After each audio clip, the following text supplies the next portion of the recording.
Hey, Tom here, FlipAnything USA. So Ryan and I are going to take a run and go look at property improvements that are in progress.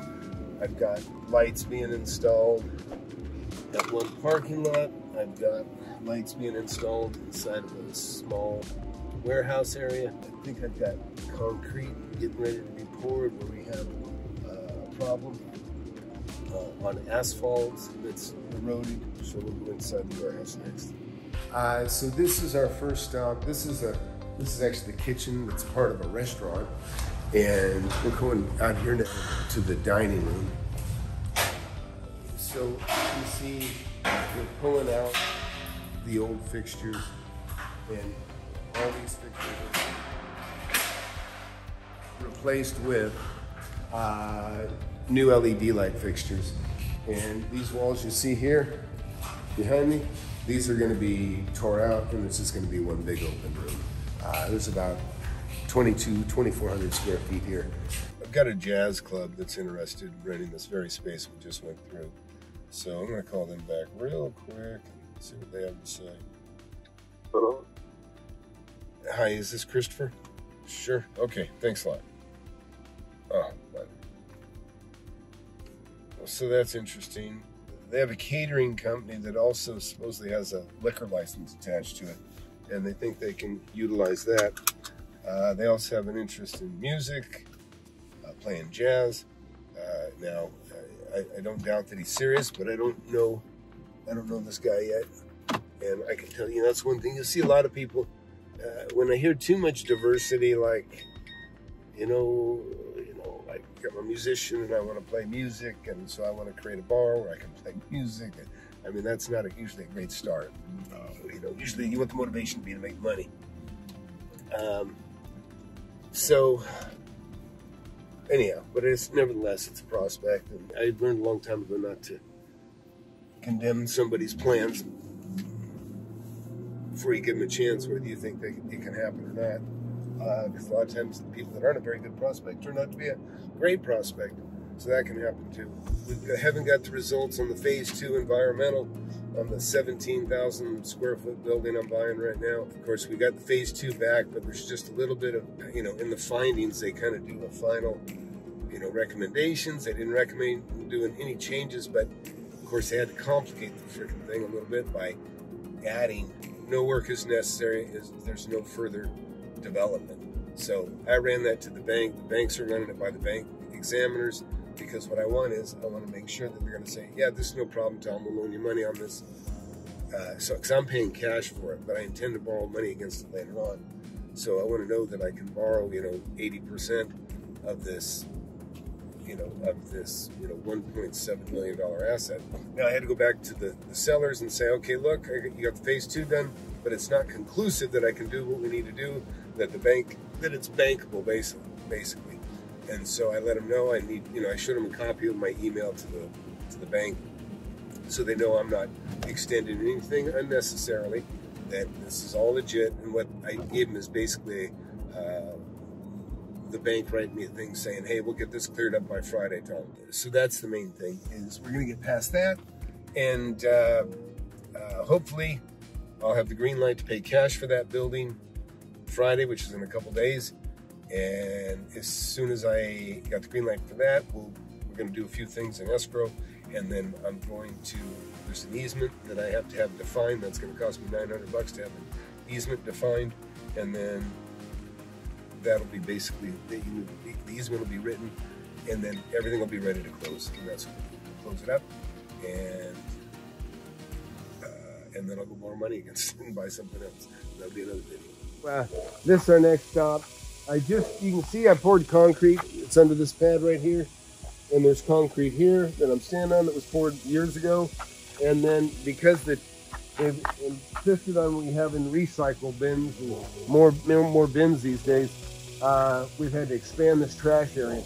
So the asphalt was destroyed when the trucks pull up. So that's why when you see what we have here, we put down concrete in place of the asphalt. The tires don't tear it up. You look, you can see like the tires on here. When they go in and when they turn the tires like this on a hot day, they just sink like sand. into that asphalt and it destroys it. So I'm glad this is done. I didn't even know it was going to be done yet. So this is kind of a nice news that this is done.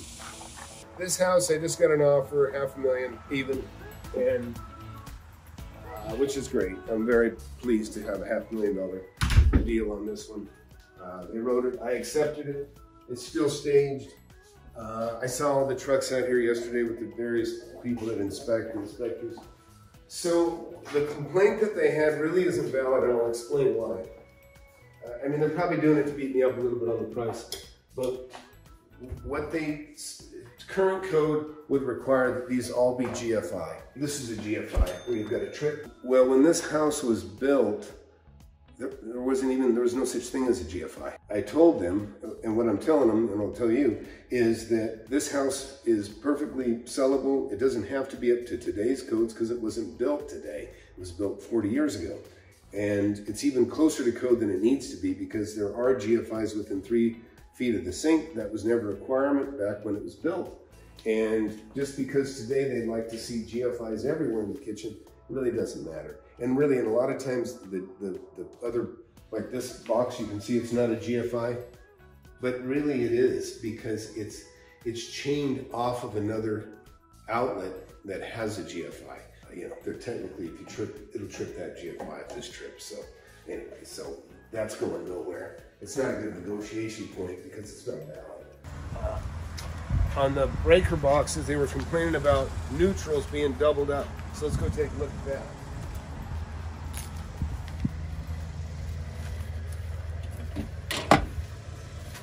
Okay, so I'm not going to open up the box, but basically inside where they're tied to these breakers, apparently there's not just one neutral per, there's like some of them are doubled up for whatever reason. It's not a big deal. It was customary, that's what they would do in the day, and at the time it was code. So that goes nowhere because it really doesn't matter, it doesn't hurt anything. Just because the code's different today doesn't matter. Now this box, these breakers are ones that have all been, these are all ones that have already been replaced by me. They are up to code. In other words, they're fire rated or ANSI standards or UL standards, I should say. They didn't mention, I'm glad maybe they recognize that I replaced all those. But if I was going to make an issue on this house, it would be this FPE, this Federal Pacific Electronics. But even then I would have killed it by telling them I've already replaced all the breakers. So that's going nowhere. So I just wanted to double check and come by the house here. I do want to close this thing, but I'm certainly not going to knock any money off for these things. And if they really want me to, I'll just put, I mean, if it'll close the deal, I'll spend $200 and I'll put GFIs everywhere where they're really not necessary, but that's it. We have some issues with trees. You see the tree coming down, hitting the roof here. You know, this is a cool old property I've owned for a long time. And it's funny, when I re-poured this asphalt down here, there was a stump. The old asphalt had been poured all the way around the stump. So I brought my backhoe over here and I grabbed hold of that stump and I pulled it up. It ripped up fairly easy. When it pulled up, it flipped up, and hanging underneath the roots was a horseshoe. And so, you know, horseshoes, good luck, right? You hold them up. This property's been developed for a very, very long time all around us. But I don't know where I got that horseshoe. I need to find that thing. But anyhow, today we'll take a look. I got a beauty salon here that I put in about, I don't know, a year ago. Nice, clean looking place. Over here I've got kind of a technical lab of some sort. I see they're doing COVID testing now too. This isn't good. I don't know why this is open like this, but you can see, look at this, there's already a bird's nest in there. Jeez, is there any eggs in there? Yeah. Yeah, that's not good. I had a problem with homeless coming back here for a while. And, you know, we just find their shit back here like a garbage dump. But they probably opened this. Oh crap, there are eggs. Well, their nest is moved. Right. Okay, bird wins. They're not being totally evicted, they're just being moved to another unit. Moving downstairs. So, new unit. Oh well. But yeah, it looks pretty good back here considering. You know, we had a lot of freeze damage and tree limbs coming down. So, anyway, here's what it is. Troubleshooting and taking care of problems.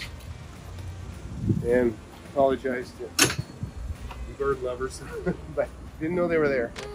It was a relief to see the concrete's already poured. It was a relief to see that I don't have to do any work over there at the house that I just got the offer on. Hopefully that bird will come back and hatch those eggs. But anyways, that's kind of just a typical day in the life here. Just, you know, handling problems that pop up. Anyways, thanks for watching. Please hit that subscribe button, hit that like button. A lot of content on this channel. Been doing it for 40 years. Keep about 150,000 square feet of rentals, about another 30,000 square feet of property that I turn, flip. If you want to make money in real estate, this is the place to be. This is the channel to watch. Also, you know, we've closed the mentorship until August 25th. August 25th is the new mentorship. If you're interested in being mentored by me, learning, you know, the stuff that I've been doing and seeing all these videos, then go to FlipAnythingUSA.com and fill the mentorship survey out. You have to fill out the mentorship survey. That's so you can just be pre-qualified to get in the mentorship. So if you would, please do that. Let's go to FlipAnythingUSA.com/mentorship, and within there you'll find a link to the mentorship survey, and you know, take it. I'll give you my 2 cents. You know, whether I accept you or not, I'm happy to help you. But that's it. Thanks for watching.